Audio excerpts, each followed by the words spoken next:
Hola, je suis Angélique d'Animae, coach d'âme et praticienne en soins énergétiques. Après des années à l'hôpital comme technicienne de laboratoire, j'ai choisi de remettre du sens dans ma vie. Aujourd'hui, j'aide les femmes sensibles à sublimer leur relation avec leur cheval parce que ton cheval n'a pas besoin d'une cavalière parfaite. Il a surtout besoin que tu sois toi, simplement toi, libre et authentique.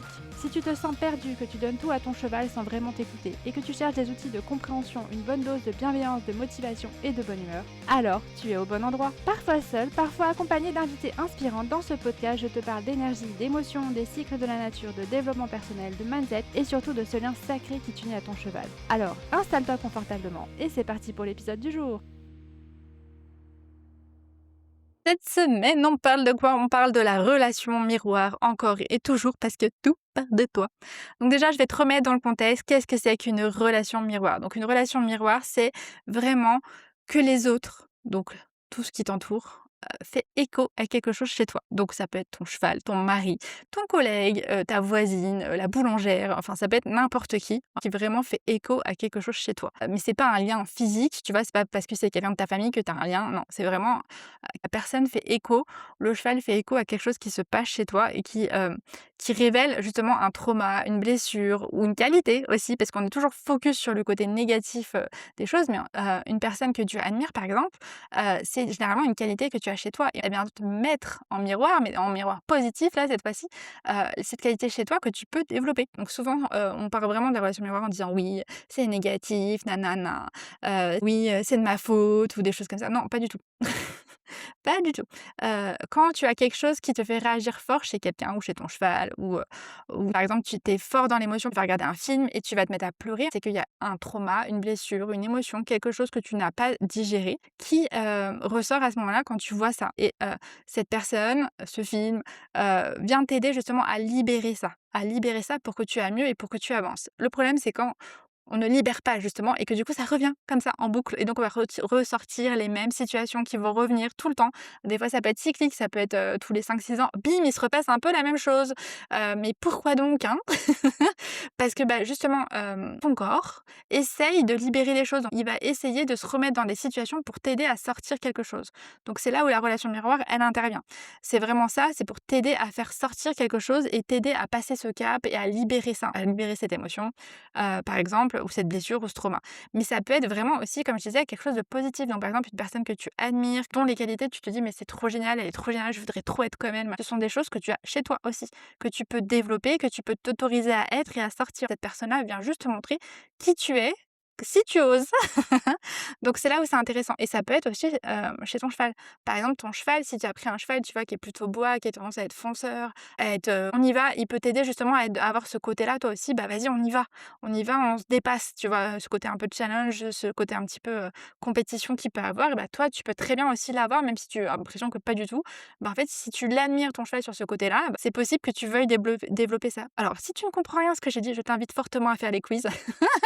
Pour savoir quel élément de ton cheval. Tu comprendras mieux déjà et pour comprendre un petit peu aussi les autres éléments. Mais par exemple, un cheval feu, c'est un cheval qui va être très attachant, qui va aller naturellement vers les autres, qui va un peu, fanfaronner au milieu des autres et tout. Si tu admires ce côté-là chez ton cheval parce que tu es d'un naturel très réservé, c'est que tu as cette qualité chez toi aussi, que tu peux développer. Par exemple, si tu es une personne plutôt métal, donc plutôt refermée sur toi, mais que tu as ce cheval un petit peu feu, qui est un petit peu, flamboyant là, qui va un petit peu, draguer un peu tout le monde, chercher des câlins, bah, avoir de l'attention et que toi tu rêverais d'avoir ça, c'est que tu peux le faire tout simplement. Donc vraiment quand tu as une réaction forte par rapport à quelque chose qui se passe, par rapport à tes voisins ou par rapport à ton cheval, c'est un révélateur. C'est un révélateur de ce qui se passe à l'intérieur de toi et le cheval ne va pas créer cette émotion chez toi, juste il va la réanimer. Il va te montrer, bah là il y a un problème, il y a quelque chose qui est pas réglé ou au contraire là tu as une qualité, vas-y à fond. Donc c'est vraiment ça qu'il faut voir avec, la relation miroir, que c'est pas que du négatif, c'est aussi du positif. Et plus ça va être, des trucs répétitifs qui reviennent souvent ou, plus la mémoire elle va être en fait ancienne et ancrée en toi.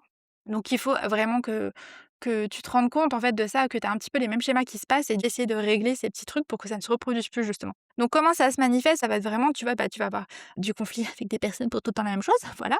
Tu peux avoir aussi les mêmes malentendus qui peuvent se reproduire, voilà. Tu peux attirer le même genre de personnes. Par exemple, les personnes qui ont tout le temps un peu le même genre de mec, clairement, là, on est dans, on cherche quelque chose, mais c'est peut-être pas forcément ce mec-là qu'il te faut, surtout si à chaque fois il te quitte et ça se passe mal. C'est que clairement, ça ne va pas. Voilà, ou au contraire, tu fuis un petit peu les mêmes types de personnes parce qu'il y a quelque chose chez eux qui te dérange, parce que c'est quelque chose que tu as chez toi que peut-être que tu n'assumes pas, ou des chevaux que tu n'aimes pas aussi, hein. Ça peut arriver aussi, voilà, des caractères avec lesquels tu ne t'entends pas. Mais souvent, le fil conducteur, c'est toi. Derrière tout ça, derrière toutes ces relations miroirs, c'est vraiment toi. Donc, ce qui est important de te rendre compte, c'est à chaque fois que tu as quelque chose qui te déclenche, mais te déclenche fortement, quand tu te mets en colère et tout, déjà, tu te demandes est-ce que ça, c'est un truc qui se reproduit régulièrement ou pas du tout? Que ce soit avec ton cheval ou dans la vie. Si c'est un truc qui se reproduit régulièrement, là, dis-toi, ok, il y a peut-être quelque chose à régler chez moi, à regarder un peu plus. Et par exemple, si tu es tout le temps en admiration devant le même type de personnes, que tu voudrais tout le temps faire la même chose que ces personnes-là et qu'elles ont un peu toutes le même profil, mais c'est que tu as la qualité, en fait. Tu as cette qualité-là que tu idolâtres chez l'autre personne. Donc vas-y, fais comme l'autre personne puisque tu as cette qualité-là à l'intérieur de toi. Donc on a des réactions face à une relation miroir, c'est vraiment une opportunité. Une opportunité pour toi pour régler une blessure, un trauma, une émotion, quelque chose qui va pas. Ou au contraire, sortir les doigts du cul, clairement. Pour avoir qualité, quelque chose que tu as chez toi mais que tu n'oses peut-être pas faire. Vraiment, c'est ça qu'il faut te dire. Quand, par exemple, tu as tout le temps un peu les mêmes schémas qui se répètent et tout ça, il faut surtout pas que tu dises que c'est de ta faute, te dire que tout est ta faute, voilà, que, en fait, l'autre, par exemple, il réagit comme ça à cause de toi. Non, il y a chacun a sa part. Toi, tu vibres une certaine chose et tu vas attirer, entre guillemets, ces petites situations pour t'aider à régler ou à sortir cette capacité en toi. Mais la personne qui est en face, c'est pareil, elle vibre des trucs, la personne ou le cheval d'ailleurs, elle vibre des trucs et pour elle aussi travailler sur elle, pour l'aider elle à régler ces petites choses. Il faut pas t'en vouloir, voilà. Par exemple, j'entends plein de fois: «Oui, mon cheval est malade, c'est de ma faute». Non, ton cheval n'est pas malade, c'est ta faute, non. Ton cheval est malade, oui, parce qu'il veut te faire peut-être prendre conscience de quelque chose, oui. Mais n'empêche que ton cheval, il est malade parce que, lui aussi, il a ses petits trucs à travailler. Par exemple, s'il a un système immunitaire pourri, oui, il va tomber malade.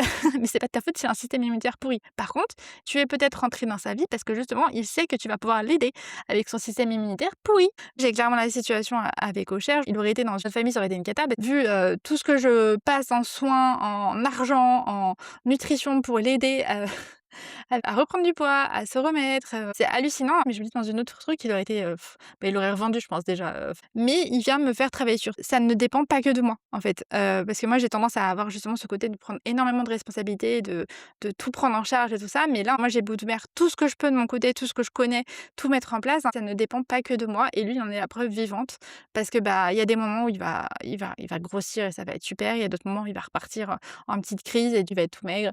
Enfin bref, c'est, un cercle sans fin avec lui, mais c'est pour moi m'apprendre à lâcher prise sur le résultat et donc c'est, c'est pour ça que je dois travailler avec lui. Donc voilà pour, cet épisode, j'espère qu'il t'a plu. Donc on était vraiment sur la relation miroir et je pense que j'en avais pas parlé encore comme ça, donc c'est pour ça que je voulais remettre les choses au clair, pour que tu comprennes bien comment ça fonctionne et que c'est pas du tout de ta faute surtout.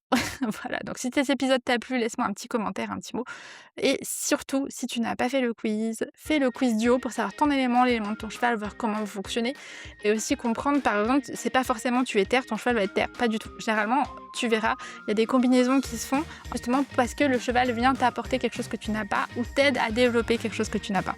C'est là où c'est hyper intéressant. Voilà, je te dis à la semaine prochaine.